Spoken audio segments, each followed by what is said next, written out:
a great moment, especially coming off of 3 losses in a row. You know, the team really needed that win, and then to win in a fashion like that, you can tell, you know, our emotions were all over the place because, you know, the game was very tense and everybody was nervous.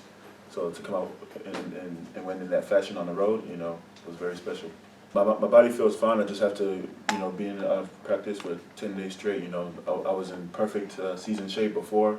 Now I have to get back, you know, to that condition day by day. But, you know, with the minutes that I've been playing, the coach has been managing me very well to be able to be effective when I play. So, you know, I feel great. I feel like if I didn't feel 100%, I wouldn't play.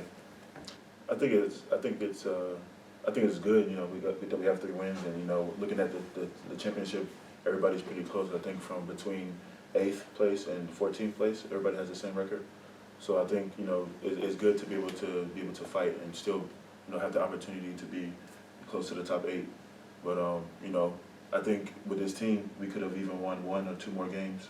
You know, we had some very tough games, Baskonia, Barcelona, but you know, I still think maybe we could have done more. So we have to challenge ourselves and continue, because this next couple of games are must-win games for us.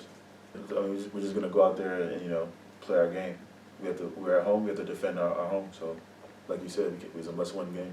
Yeah, I mean, I think the guys look to me to make some plays at the right moments. So I say, yeah, we have many leaders on this team in different ways. Some guys are more vocal in the locker room. Some guys more vocal on the court.